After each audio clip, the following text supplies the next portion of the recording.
Welcome to this webinar. Welcome to this webinar, which we are delighted to be bringing you in partnership with the UK Evaluation Society. This webinar marks the launch of Verian's Centre for Value for Money and our recently published Verian Guide to VFM Evaluation. Our speakers today are myself, Alex Hurrell. I am the UK Head of Evaluation at Verian, and I also lead our newly established Centre for Value for Money. The evaluation practice that I lead has a focus on delivering high-quality, impactful evaluations, drawing on broad capabilities in impact evaluation, including RCTs, quasi-experimental designs, and theory-based approaches, building on deep expertise and experience in large-scale and complex primary data collection, covering both surveys and qual research, with particular expertise in large-scale complex evaluations. But we also have a broader objective to contribute to and facilitate knowledge sharing and building capacity across the evaluation community. This event is part of that initiative, bringing together external speakers to give us varying perspectives on key issues facing evaluation commissioners and practitioners. Dr. Julian King is a New Zealand-based public policy consultant and a member of our newly established Centre for Value for Money. With a background in health economics and decades of evaluation experience, he is an international expert in VFM evaluation and has developed a new approach to VFM evaluation, the Value for Investment, or VFI approach. He's done this through his doctoral research, which he will introduce in this webinar. Lucy Moore is the head of the Evaluation Task Force, a joint Treasury and Cabinet Office unit. She joined the task force at its inception in 2020, and prior to this role, Lucy was an evaluation advisor at the FCDO. The ETF have recommended the VFI approach to VFM evaluation as part of their Evaluation Academy training program. Dr. Kirstine Schifris is a criminologist by background and has spent the last decade working in evaluation in and around the criminal justice system. She recently joined the Crown Prosecution Service as their evaluation manager, having come from academia and the third sector, and took on the role of president of the UK Evaluation Society in December 2023. Following the presentations and reflections from the panel, there will be some time for Q&A. Please put forward your questions using the Zoom Q&A function. This webinar is also being recorded. We'll share this soon after the session. We're also intending that today's webinar will be followed up by an in-person event to further explore the key issues and questions emerging from the discussions. So if you are potentially interested in joining that, please do let us know. In line with the UK government's policy priorities and mission objectives, earlier this year, Verian launched 7 centres of excellence to complement our existing teams and support our clients with the delivery of the government's national priorities. The centres connect across the UK teams and bring together Verian's multidisciplinary methodological expertise, innovations, case studies, and thought leadership, together with our policy and subject matter expertise and deep experience in citizen engagement. Each centre of excellence is led by a member of the UK leadership team and connects with the expertise of colleagues from across the UK and the globe. In line with this, the purpose of the Centre for Value for Money is to bring together expertise, best practice, and innovation in value for money evaluation from across the globe, with a focus on how to effectively assess what works in delivering policy impact, whether impacts justify programme costs, and what improvements can be made in design or delivery to increase impact or value for money. Evaluation is critical for ensuring value for money. Impact evaluation provides an impartial and robust assessment of whether a government policy is working, and if so, value for money assessment can determine whether that impact is worth the cost. Impact evaluation tells us the extent to which a policy or programme has delivered its outcome objectives. It tells us the impact a policy or programme has achieved relative to what would have occurred in the absence of that programme. This impact provides value to society, or at least it should do if the programme is relevant and delivered effectively. And this value must be weighed against the cost that was allocated to the policy or programme. So we compare the value to the money to assess whether the programme is a good use of public resources. To ensure this feeds into effective spending allocation decisions, value needs to be considered broadly and holistically, and not limited to just those impacts that can be readily monetised. This is in line with our recently published Verian Guide to VFM Evaluation and will be covered further by Julian shortly. A comprehensive impact evaluation should also assess how the policy's impact can be improved, either in its design or in its delivery. It can therefore also feed into an assessment of maximum potential impact and value for money, which can be benchmarked against the assumptions and objectives set out in the original economic appraisal and business case. In other words, impact evaluation evidence will tell us if the policy has achieved its original intended VFM and how this could be improved. At design stage, value for money can be substantially enhanced by bringing in external evaluation scrutiny into the program design and appraisal process as early as possible.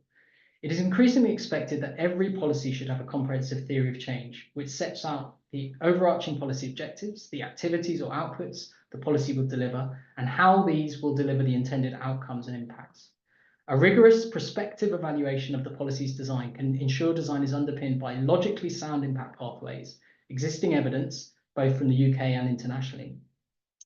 This can be done by evaluators reviewing and critiquing a policy's underlying rationale, the program's value proposition, and its theory of change. In practice, by probing into the logic, theory, and existing evidence for precisely why and how program activity A is expected to lead to outcome objective B, etc., etc. In other words, by front-loading some of the evaluation effort, it would ensure that all programs are explicit about how and to what extent they will successfully generate future public value. This would also maximize chances of ensuring the policy is successful from the outset and therefore requires less course correction or, at the extreme, early termination of ineffectual programs. This in turn would ensure greater VFM in public spending overall, underpinning a right first time policy design and delivery culture. VFM can also be enhanced through delivery by ensuring that program delivery is underpinned by robust monitoring, evaluation, and learning, or MEL systems, in line with internationally accepted good practice. An effective program-level MEL system provides robust evidence and insight to enable adaptive management and course correction to achieve outcome objectives and maximize value for money. An effective MEL system should be internal to the program delivery function. It should be separate from any independent evaluation activities.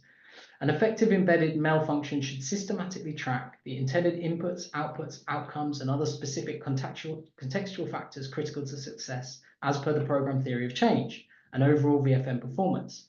It should be aligned with and integrated with any benefits realization monitoring requirements, but it provides an enhanced function. An effective MEL system will therefore provide program managers with, firstly, high-frequency data on whether their projects are on track to deliver their objectives, and if not, how to fix this. And secondly, a systematic evaluation and learning plan with regular built-in reflection points to ensure monitoring and evaluation data and insights are fed through into in-flight adjustments to program implementation and updating the underlying program design and theory of change. Value for money is further promoted by routine and independent evaluation. Independent evaluation provides a robust, impartial judgment on how well a program or policy is working in terms of achieving its original objectives and intended value for money. This provides accountability to UK taxpayers, as well as learning to improve the program and inform broader sector-level policy. In line with international best practice, independent evaluation should provide a holistic assessment of all aspects of performance. For example, relevance, coherence, efficiency, effectiveness, impact, sustainability, and also equity. In line with the Magenta Book and Green Book guidance, an evaluation will generally involve process, impact, and economic components. The evaluation will usually provide baseline, interim, and endline assessments. The interim assessments can provide independent scrutiny of an ongoing performance assessment delivered by the internal MEL system. Evaluation protocols, design documents, and final reports should ideally be published in a timely manner and made publicly available to ensure accountability and maximize learning, ideally accompanied by a management response from the commissioner setting out how the program will respond to the evaluation findings to improve performance and value for money. Finally, value for money is maximized at a portfolio or departmental level by ensuring the evidence of impact and value for money of proposed policies and is systematically synthesized and reviewed. And potentially this could also be complemented by sector-level rapid evidence reviews. This provides a broad evidence-based perspective on what types of programs and interventions in each sector are demonstrating impact and value for money and are showing strong impact potential based on early results and previous relevant evaluation evidence. This should in turn guide public spending allocations with priority given to policy options that will deliver most public value. So we know that evaluating value for money is crucial for identifying what programs and policies will generate the most value to society. And therefore, value for money assessment needs to guide public spending decisions. We also know that evaluation, and impact evaluation in particular, is critical for VFM evaluation. It tells us if a policy is working and the impact it has delivered. But how do we make the link between impacts delivered and the value to society this represents, integrating economic analysis and cost-benefit analysis, or CBA, and doing so in a comprehensive and systematic way? I will now hand over to Julian, who will introduce a new approach to value for money evaluation. Thanks very much, Alex, and good afternoon, everyone. Yes, as Alex was just alluding, we think that value for money and cost benefit analysis are sometimes used as if they're synonymous or interchangeable terms. And we think, in fact, that the picture looks more like this. So cost benefit analysis can be and often is an important way of answering a value for money question, but it doesn't always provide a full answer to a value for money question. Cost analysis we can think of as a blender for values. So we take the resources that are used in a program, that's the value consumed, and we can measure that in the currency of your choice. And we can also measure the impacts and value those in the same currency. So value consumed and value created. And there's one extra secret ingredient which goes into the blender, which is the discount rate, which is adjusting the costs and benefits for timing. And when we whiz that out, we can produce an indicator like a benefit cost ratio or various other indicators that tell us whether, on the basis of the cost benefit test, whether a program appears worthwhile. Just to give an example of what that can look like, consider drug courts. So drug courts treat addiction as a health issue rather than solely a criminal justice problem. And in doing so, they're addressing root causes of drug-related crime. The outcomes that can happen as a result of a drug court are quite broad, as you can see if you scan your eye down this list. We might see some things that would be relatively simple to convert into monetary values. I think a lot of the potential outcomes at the top of this list, reduced drug use, reduced offending, decreased incarceration, cost savings to the criminal justice system. These are all things that we could endeavour to place monetary values on and include in a cost benefit analysis. On the other hand, there might be some that would be much more difficult to measure in money and might have to be left out of such an analysis. So it might not throw light on the value of every outcome from the drug court. Broadly, there are many ways of placing monetary values on things, and we can categorize those as some things are already measured monetarily, and that's convenient because then we can measure things like changes in income and changes in costs. So within our drug court CBA, we could be looking at the direct program spend. We can look at budget figures for that with actual spend figures. On the benefits side, reduced costs to the wider system, police, prisons, hospitals, and so on, we could probably account for.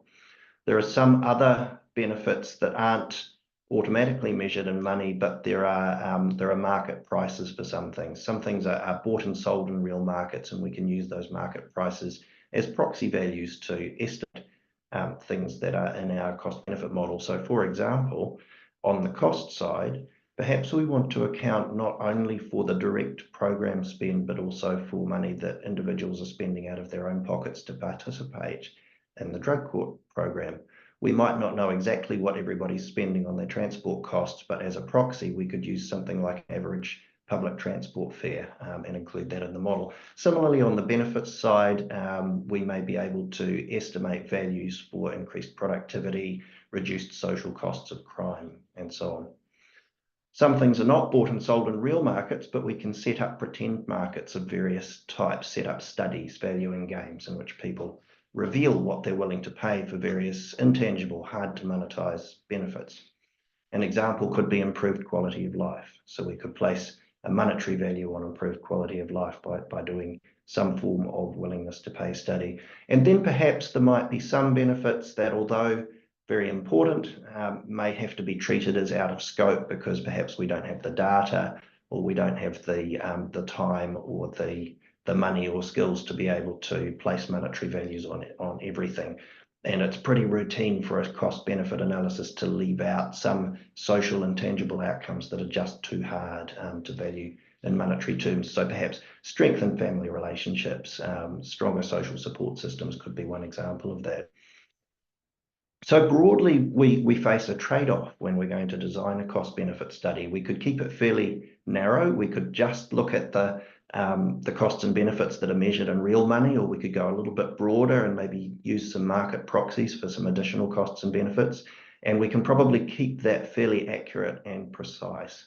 We may, on the other hand, want to make the study more comprehensive and include additional social value.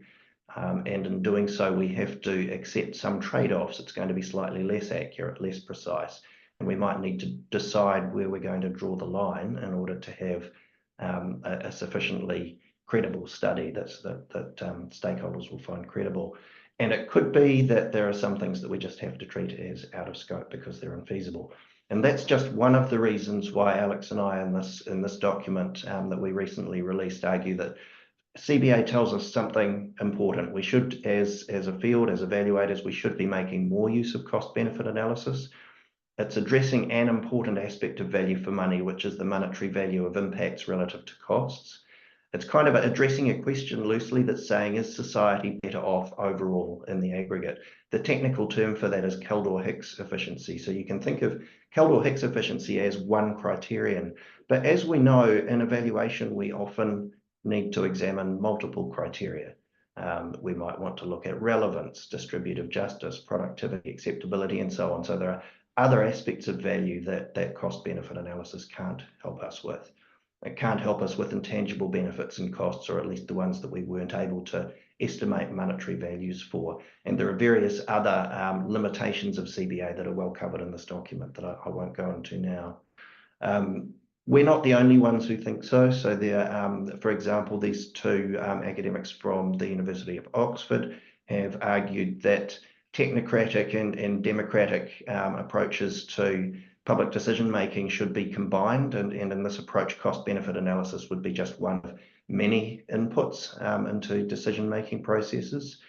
Similarly, in the US, these two Ivy League law professors who wrote a book called New Foundations of Cost-Benefit Analysis realized that CBA is not a super procedure. They use this term super procedure to refer to the idea of something that could theoretically combine the insights from cost-benefit analysis with all the other considerations, all the other criteria and evidence that we might want to bring into a decision. But they conceded in their book that they didn't know how that could be done. They just thought it would be a good idea if that was possible. They should have asked an evaluator, because we've known how to do this for 50 years. It's called the general logic of evaluation. It involves using criteria, definitions of aspects of performance and standards, levels of performance to make sense of multiple streams of evidence in order to reach transparent judgments. We'll come back to that point. So evaluation is the field that's responsible for determining the value of things. Value is our middle name. And when I talk about value, I'm referring to the merit, worth, or significance that people and groups place on something. So things don't have value inherently. People place value on things. Some of the things that people place value on include impacts. Here I'm using a broad definition, real differences in people, places, and things that are caused by organizational action. The avoidance of doubt, that could include short, medium, and long-term outcomes, intended or unintended. Relative to a counterfactual, but could be measured in many different ways. I'm including all of that in the term impact. So people place value on impacts. People also place value on the organizational actions, things like programs, policies, products, and services. How things done matters. Value gets placed on how things are done. And those actions are fueled by resources, and we place value on resources too. Money, yes, but not just money. People, knowledge and skills, relationships, and so on are resources that fuel organizational actions as well. So those components, the resources that fuel organizational actions that cause or contribute to impacts that people place value on, can all be placed in a diagram like this, like a value chain, a little bit like a theory of change, but a little bit broader than a theory of change. Theory of change will often focus mainly on actions and impacts, and here we're zooming out a little bit and we're thinking about the resources that are invested and the value that's created as well. And we can use this value chain to help us to answer questions about value for money, or in other words, is our program, is our policy good resource use? One of the things we can do with this value chain is analyze it in pieces. So there's a framework called the 5 E's, and one of those E's is economy. And when we talk about economy, we're talking about good stewardship of resources. Are we looking after the pot of money? And are we being good stewards of the intangible resources as well that go into a program? The second E is efficiency, and that's concerned with the productivity of our organisational actions. What ways of working will ensure that we get the best value from this investment? The third E is effectiveness, and that's concerned with impacts and outcomes. The fourth E actually starts with C, and it's called cost effectiveness, and that's concerned with whether a program creates enough value to be considered worthwhile. That's the piece where cost-benefit analysis can often give us really important insights. The fifth E is equity, and it's important at every level of this value chain. So by analysing the value chain like this, it can help to give us some insights to collect different types of evidence, different facts and figures that can help us to make a determination. But we still have to make a judgment. Is it good resource use? That's an evaluative question that we have to answer. Perhaps it might help too if we produce some ratios. So we could look at the ratio of value over resources. That's called a benefit cost ratio. That comes out of a cost benefit analysis, or equivalently a social return on investment ratio takes the same form. Something else we could do is look at a ratio of impacts to resources. In health economics, we call that a cost effectiveness ratio. And at efficiency level, we could also produce various ratios of outputs to resources. So now we've given ourselves a constellation of numbers, and those numbers can help us to make judgments. But we still do have to make judgments because we're answering an evaluative question about good resource use. And that question sits at the intersection of two disciplines: evaluation, the discipline responsible for determining how good something is, whether it's good enough, and economics, the study of resource use. So when we answer value for money questions, we're answering an evaluative question about an economic problem. So this is why we think that we need to be drawing on both disciplines, the insights we can get from both disciplines to answer questions like, how well are we using resources? Is the resource use creating enough value? How can we create more value from the available resources? So to bring it back to evaluative reasoning, these good resource use questions can be addressed using the general logic of evaluation, using criteria and standards. We recommend developing rubrics as an intuitive visual way of representing criteria and standards. So here, just as an example of a rubric, I have a matrix that has 5 criteria. I'm using the 5 E's that I just introduced before to illustrate. And I have 4 levels of performance or value: excellent, good, adequate, and poor. We don't have to have 4 levels. We could have more or less than that, and we could give them different labels. So it's just here to illustrate. And then within the body of the rubric, we start to populate this table with descriptions of what the evidence would look like at the intersection of each criterion and each standard. And that gives us a basis for making judgments transparently from multiple streams of evidence. And that basis for making judgments needs to be co-constructed and agreed. It wouldn't be any good for me to sit in my office and make a rubric all by myself, because that rubric would reflect my assumptions and values as one person, one evaluator. We need to address this question of value to whom and ensure that the values of people who affect a program and those who are affected by a program are brought in appropriate ways into determining the basis on which judgments should be made.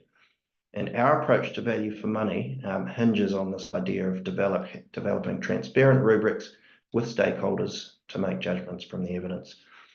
So this approach we call value for investment. It's not another method because as a field, we already have all the methods and tools that we need. What we're contributing is a set of principles and a process to help everybody align methods and tools to answer value for money questions. So to do this, we've provided a sequence of 8 steps. that looks like this. We have 4 design steps and then 4 evaluation or implementing the evaluation steps.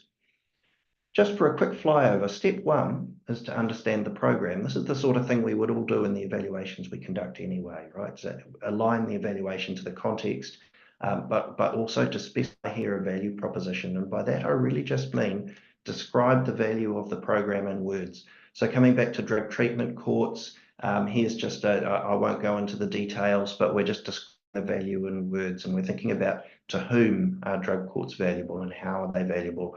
And we're specifying that because that brings clarity to step 2 when we're defining our aspects of value for money, the aspects that we're going to look at. So here for convenience, again, I'm using the 5 E's as a handy go-to, not the be all and end all of value for money criteria, but a good starting point into a conversation of what aspects of good resource use we might need to look at. On the right-hand side of the table, I've provided some examples of context-specific sub-criteria. So rather than using generic off-the-shelf definitions of economy, efficiency, and so on, we're defining them in a way that has meaning in the context of our drug treatment court. Step 3 then is to develop the standards, the other half of the rubric, levels of value for money. Here's a generic set that comes from a guide that I wrote with Oxford Policy Management. And in this guide, we have generic definitions for excellent, good, adequate, and poor, so that we can align each value for money framework we develop can be aligned to these generic definitions, so that terms like excellent and good have consistent underlying meaning across multiple VFM assessments. So we're bringing our criteria and standards together to make a rubric, and then we're describing what the evidence would look like at different levels of performance within the table.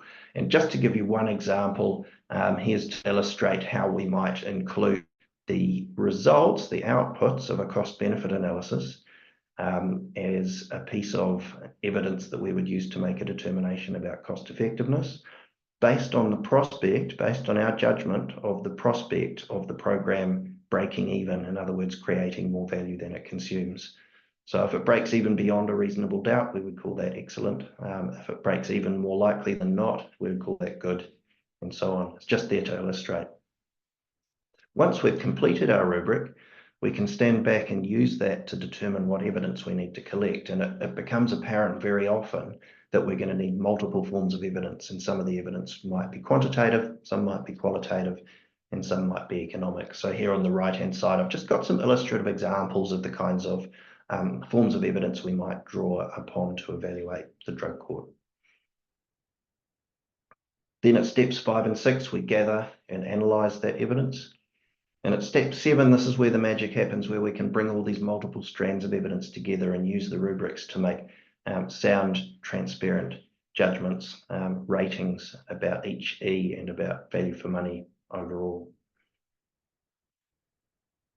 This approach also gives us a clear structure for reporting our findings. So here we have again illustratively the 5 E's, and next to each criterion we can place a judgment. Meets the agreed transparent definition of excellent based on the following pieces of evidence, and here are some lessons and opportunities to improve. So terms like excellent, good, adequate, and poor within the context of this evaluation, we can use those terms unapologetically because they've been carefully defined. Excuse me. So this is the full process on one slide, and you'll see it's underpinned by 4 principles along the bottom. The first is that it's interdisciplinary.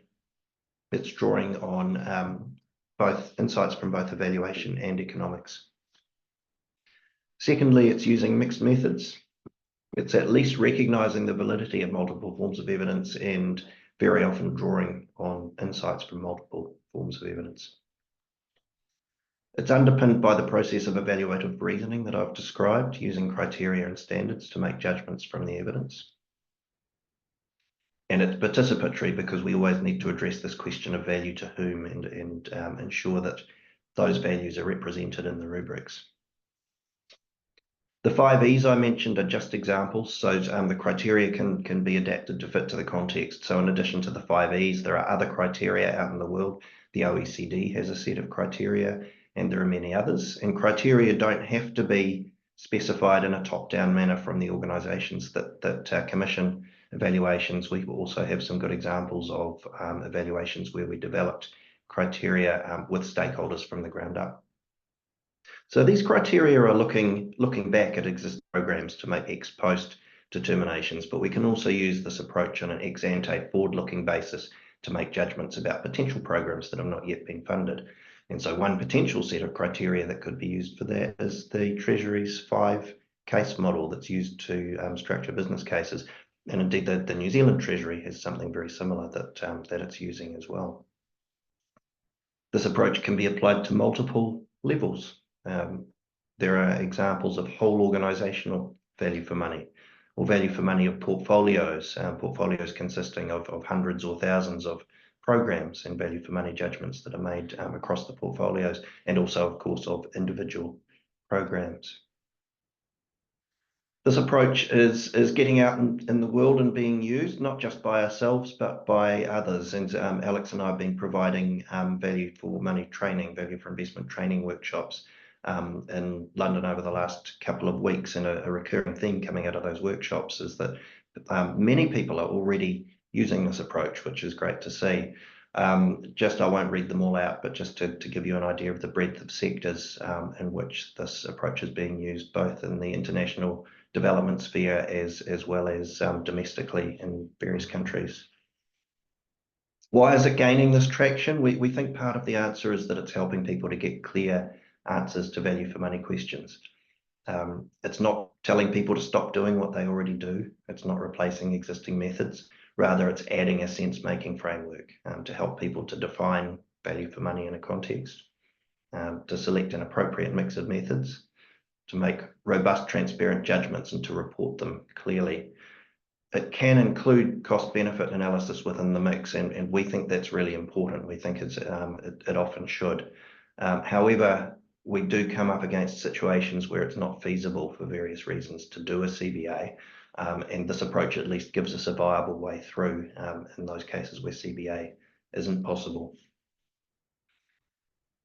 A lot of this approach has been written up in a series of open access resources. One of the places where you can download those resources is via my website, so I'm giving you the link there. And at this point, I will thank you very much and hand to the next speaker. Great, thank you, Julian. So we will now hand over to Lucy Moore, some reflections from her perspective. Brilliant. Thank you so much. And thank you very much for inviting me to be here today. I'm delighted to be here. So as Alex mentioned, I'm the head of the Evaluation Task Force. We're a joint unit established by the Cabinet Office and the Treasury, and we've been around since 2021. Our mission is to improve both the quality and the quantity of government evaluations, and crucially, we want to ensure that these evaluations inform decision-making. So our goal is simple, but is very ambitious, because we want to make sure that when government is making decisions about how to spend taxpayer money on policies and programs, those decisions are based on the best possible evidence about what is good value for money. So as Julian has said, ensuring value for money is not just about cutting costs. It's about maximizing impact. And it's about understanding the trade-offs and the opportunity costs involved in every decision. So, for example, if we fund a job training program, are we confident that it is actually improving employment outcomes? Or if not, could that funding be better directed elsewhere? So evaluations can help us answer those questions. So why does evaluation matter? So as I've said, it matters because taxpayer money needs to be spent wisely. The demands on government resources are vast and they continue to grow. So whether it's addressing the cost of living crisis, investing in the NHS, tackling climate change, ensuring national security, government has to make really tough decisions about where to invest taxpayers' money. And we want those decisions to be informed by the best possible evidence. So what works, what doesn't work, and most importantly, how do we actually know? So this is where evaluation comes in. So evaluation is not just an afterthought or an academic exercise, it's a crucial part of good governance. So it enables us to test whether our policies and programs are actually delivering the intended outcomes and to help us to learn from our successes and our failures so that we can adapt when things aren't working. So by embedding evaluation in policy making, we want to make sure that public resources are spent wisely. So the Evaluation Task Force, we were set up to try and address a long-standing challenge in government that too often decision makers are being forced to make really tough decisions with very little evidence. So our work is trying to change this. So we want to build a culture where evaluation is not just an optional nice to have for every program, but it's an integral part of developing and implementing policies. We want every policy and program and initiative that government does to have a clear plan for how it will be evaluated. So this means we work with a wide range of people. We work with government departments to support them to design evaluations upfront and ensure they are rigorous and relevant. As of March of this year, the Evaluation Task Force had provided advice on over 350 programs totaling £200 billion of spend.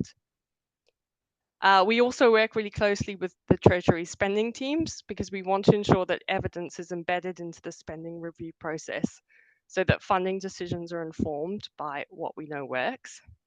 And we have a big push on transparency and publishing evaluations, because transparency and openness about what we find, including when things don't go as planned, is really critical for public trust. So we've made an evaluation registry. This is a website where one will be able to find all government evaluations in one place, and this will be publicly launched next year.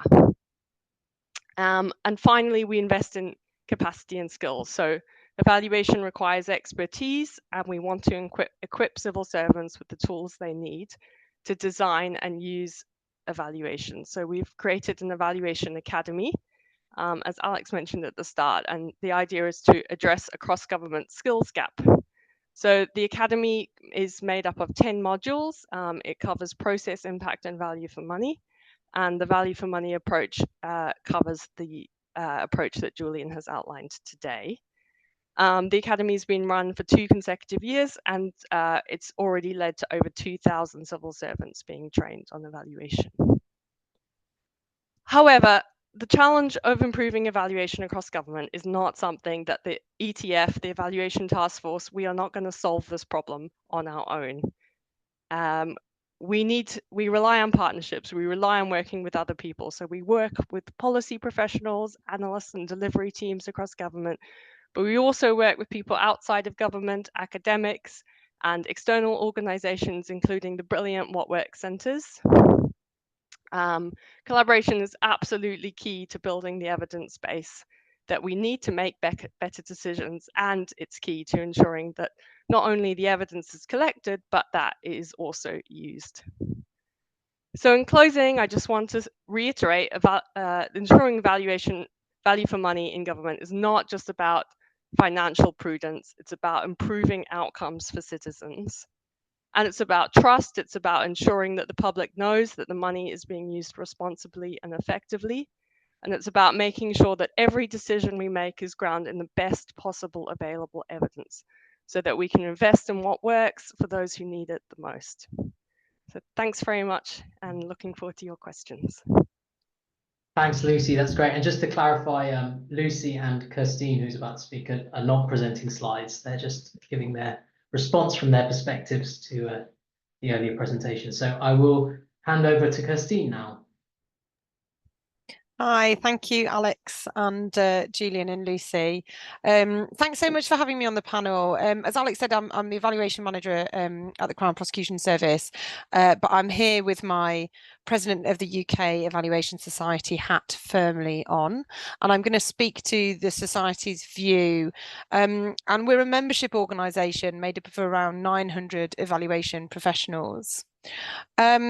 I think the first thing to say is that the UK Evaluation Society welcomes the broader focus value for money takes beyond that which is monetisable. Having worked myself for over a decade in evaluation, I've regularly worked alongside economists to incorporate cost benefit analysis to understand what isn't working. But the approach presented today is a challenge to the standardised way of thinking that we at the UK Evaluation Society really welcomes for the evaluation sector. From our perspective, the value for money course that we run with Julian and Alex is extremely popular. So it demonstrates a real interest from the sector to get to grips with questions around value for money. So since 2022, we've delivered the value for money course 7 times with 197 delegates in total. It regularly sells out really far in advance. And so as part of our commitment as a charity to support innovative methodologies in the evaluation sector, we have also connected the trainers directly with various organisations, especially government departments, and that allows them to run the course as a sort of bespoke version in-house. But from our delivery of these programmes, we get some feedback from participants, and a keyword that regularly comes up is relevant. So a lot of our participants have fed back to say that the value for money approach that Julian presents is really relevant and developed and delivered by people who get evaluation. Really provides a good overview of specific principles and is a really relevant framework. And it highlights how we could think about things in a different way. And this last piece of feedback really highlights what we're trying to achieve at UKES. At the UK Evaluation Society, our role is to lead discussions in innovation and support all evaluators, including myself, to push forward the ways we think about the issues at hand. So the challenge, I guess, to the evaluation and policy community is to understand this word value and what it means for a project, a programme, an intervention or a policy that we're trying to evaluate. So as an evaluator, the sort of mantra that I try to keep in my head is about making the important measurable and not the measurable important.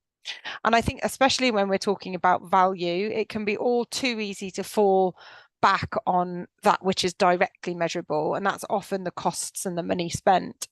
And we don't give ourselves enough space and time to really think about that broader question of what value a programme or policy is bringing to the lives of the individual at the receiving end. So we see our role at UKES as to maintain both support and challenge to the evaluation community, to keep in mind how to understand the value of the programme or policy or intervention that we're looking to evaluate. So we welcome the complex question of how to measure the important, and we would urge all evaluators not to shy away from these complex questions, but take pride in our ability to capture what matters. So I'll pass back to Alex on that note. Thanks, Kirstine. Thanks, Lucy. We've got lots of questions. We'll try our best to get through them all. So there were a few sort of processy ones. There will be, just to clarify, there will be a recording of this presentation that we shared with everyone who registered afterwards, and we will also include instructions as to how to flag interest in any follow-up in-person session on that. So where to start? I guess we'll go from the top.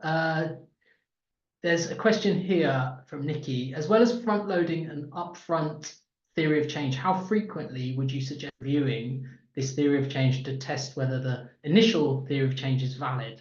I don't know whether, Julian, you want to start with that, and then maybe Lucy or Kirstine can come in too. The classic answer to any question about any evaluation ever, it depends. It depends on multiple factors, but I think that the principle of being able to review and update the theory of change to test and validate whether the theory holds is a really important one. Christine or Lucy, anything to add on that? Yeah, I just agree. Theories of change should be seen as living documents that need to be constantly updated. So it depends on what you're doing. Like it might be that you, at the beginning, you do it quarterly. It might be that you move to an annual review, but it depends on how long the project and program is that you're delivering, really. Yeah, and just to add on that, I mean, when I talked about MEL systems and embedded MEL systems earlier, or monitoring, evaluation, and learning systems, the learning plan should include that, should specify that. So there'd be a process around, it will often be annual reflection cycles, often aligned with review and reporting cycles around taking stock of the monitoring and internal evaluation and the learning, and then reviewing the theory of change and updating it. So often it's annual, doesn't have to be, but on a big long-term project, that might make sense. Next question from Owen. Julian, thanks for your presentation. I think we can all agree there are better ways to measure value for money than are often done in government. For money, this may provide opportunities to influence Treasury's approach. I've certainly reached out to the office here, so hope to have a dialogue with them at some stage. Thank you.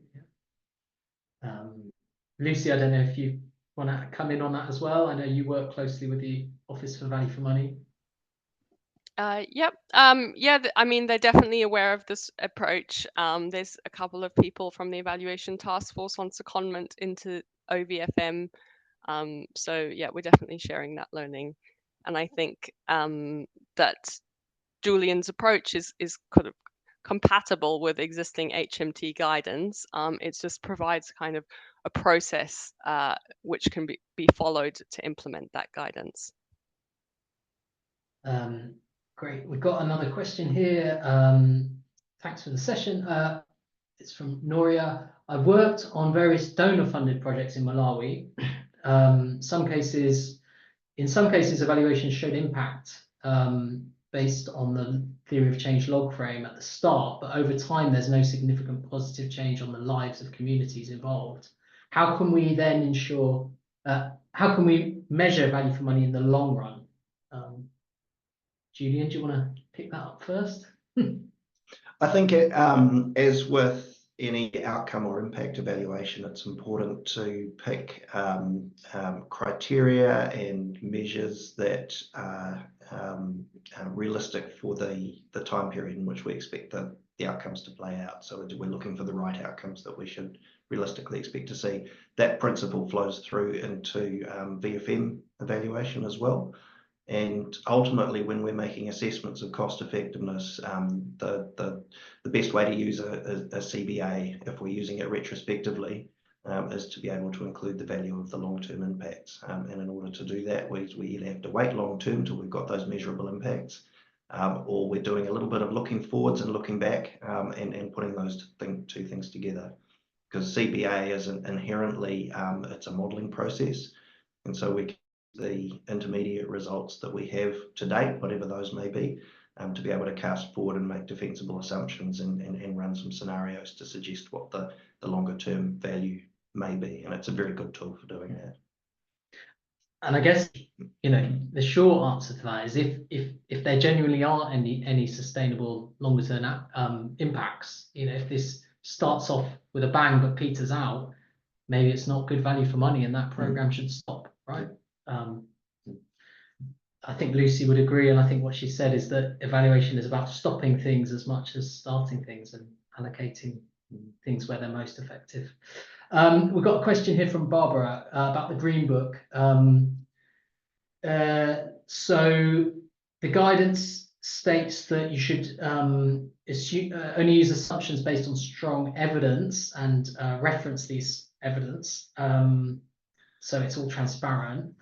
But creating a robust evidence base can be expensive, and the normal approach when primary data gathering is expensive to use models. So, so do you have any suggestions about how we might address this very practical barrier to robust value for money evaluation? So I think that's about understanding the evidence base and plugging that into your initial economic analysis and appraisal in terms of that economic appraisal at the start. That's right. Those real world constraints always exist, and we want our value for money assessments to themselves provide value for money, and so we need to make the level of effort proportionate to the value we gain from the whole exercise. And it means that to some degree that there may always be a missing piece of evidence, that if only we had more resources we could get better and better evidence.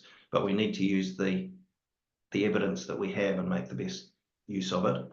And it comes back to this theme that often that means some cost benefit analysis and some other methods together. So thinking of CBA within the context of mixed methods rather than assuming that we will or should rely on CBA alone. And just to add on that, I think, often I think the Green Book will, an economic appraisal will be done and assumptions will be made, and often those will be referenced and evidenced better than other assumptions. But one of the recurring themes of the sessions we've had over the last couple of weeks is that if there's a stronger link between the economic appraisal being explicit about the assumptions and then the evaluation and what the evaluation is assessing and testing, then we can build a virtuous cycle whereby the evaluation can feed into the next economic appraisal with real numbers from a real impact evaluation that can plug into the next phase of a program or a related program in the sector. So I think that all aligns very closely with what Lucy outlined. I don't know if Lucy wants to come in on that as well. Sure. Yeah, I think the question was asking a bit about the cost involved in generating evidence and how do you justify that. And I think I would just say, so in UK government, we spend £1 trillion a year on public services. So spend a tiny fraction of that on evaluation. And if you can show that just, if you can make improvements to a multi-billion pound program, and you can find some savings and a more efficient way to do something, or you can show that something's not good value for money and there's a better way to achieve that outcome, the money saved from that can pay for evaluations for the rest of time.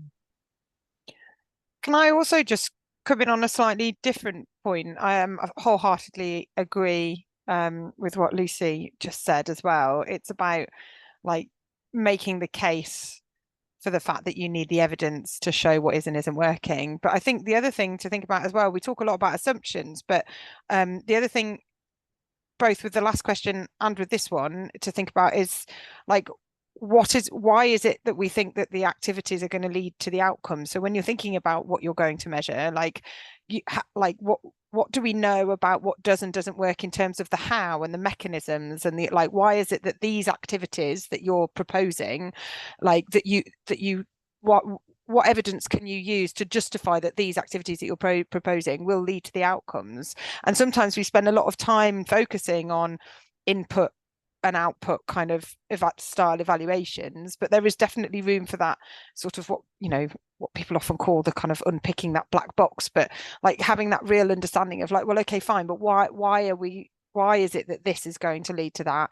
And that can help you build the sort of justifications and the evidence base for it as well, I think. And it's sometimes not thought about sufficiently, I think.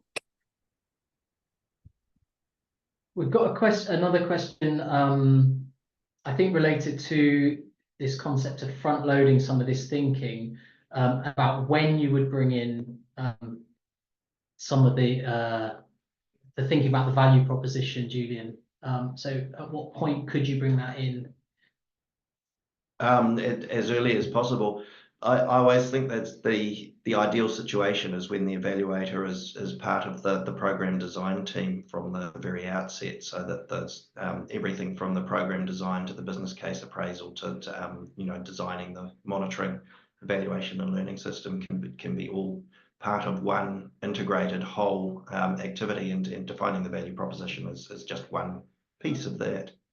So, I mean, a specific, is it good to highlight the value chain, that slightly zoomed out version very early on and build on that with cost benefit analysis after approval, or would it even be part of putting that all together, part of the appraisal process? One of the big reasons that we put that 8-step process together is that we can just keep coming back to it and say, using it to navigate.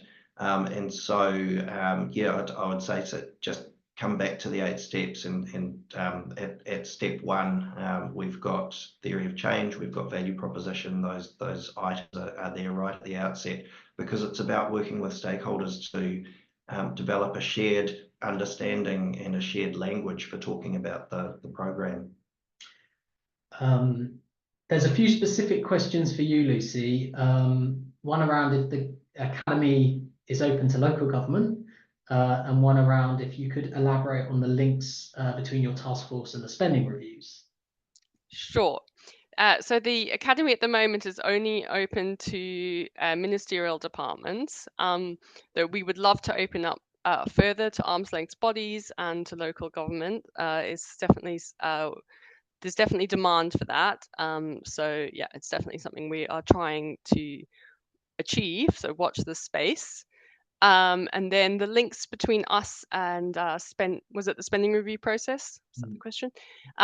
So we kind of see ourselves as the evaluation advisors for the Treasury spending teams. So the Treasury spending teams have the unenviable task of trying to divvy up government budgets, but we see ourselves as providing them with advice on the quality of evaluation plans, or the quality of like underpinning evidence. So, a department says we want to spend money on this particular program. Here's the evidence that supports it, and we can look at that evidence and say, yep, that's really strong evidence. We think this program is very likely to work. We will, the contexts are comparable, etc. And then we also advise spending teams if we are going to invest in stuff which does not have a strong evidence base, which is the vast majority of government spending.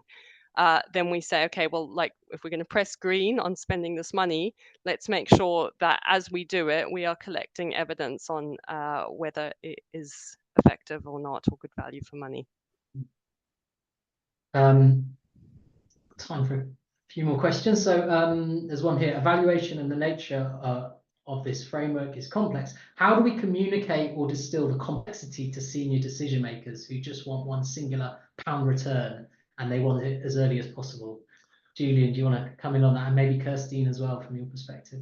One of the benefits of this approach, and I showed on one of my slides, is that we can cut straight to the chase and answer the value for money question. We can say this program is good value for money, or this program is excellent value for money, and we can explain exactly why. So it's in a similar way to the way the number that pops out of a cost benefit analysis has a lot of cut through. So the benefit cost ratio could say something: for every pound we spend in this program, we create 2.5 pounds of social value. Well, similarly, the VFI approach can provide something that's got similar cut through by saying this program is good value for money, and then to unpack the evidence and the reasoning behind that. Great. There's one here. Investment decisions. Can sorry. Can I come in on that, yeah, Alex? Sure. Sorry. Yeah, no, I was waiting for you. No, yeah, just to say, I think in terms of communicating evaluation findings, I think this is a massive weakness for the evaluation sector. I think we all could get a lot better at communicating the end of the evaluation. I think we're getting much better at communicating the starting point, which is the justification, the importance of evaluation. But this is something that we at the UK Evaluation Society are really starting to try to focus on, that kind of communication of findings, like making sure that we're actually able to, like, I think the problem with evaluators is we like to write really long reports, right? We write these 30-page reports that have got lots of detail and give lots of balance. And fundamentally, what we need to do is get to the point. I think what Julian does helps us get to the point, but there's more to it than the value for money question. And I think we all need to maybe take some lessons from like science communication activities, and that there's a long way for us to go in this space, and we will hopefully be trying to deliver some courses in this area later on, but it's hard, and I don't think we're very good at it yet, but we are all trying to get better at it, is what I'd say. A sort of related question. Investment decisions are always political, so how do we account for this in assessing value? I guess it comes back to that the quote in my presentation from Ben Flyvberg and Dirk Bester, who were talking about combining democratic and technocratic approaches, and this is exactly what the value for investment approach does, is it enables us to take the insights that we get from cost benefit analysis and to combine them in a robust, transparent way with other considerations, including political considerations. So when we're thinking about whose values need to be represented in a rubric, some of those values come from a political place. I might add, I think there'll always be a political element to the way that money is assigned, and we live in a democracy. We vote for our politicians, and sometimes we vote on the basis of particular policies or programs that they then get elected to implement. But at the same time, like the more evidence that we have of what is working and what isn't working, the more we're able to kind of influence and hold politicians to account. Great. We're timed out there now. Thank you everyone for joining. We will send a recording of this session to everyone who registered, and yeah, do get in touch if you want to keep the discussion going. Thank you. Goodbye. Thank you. Thanks all.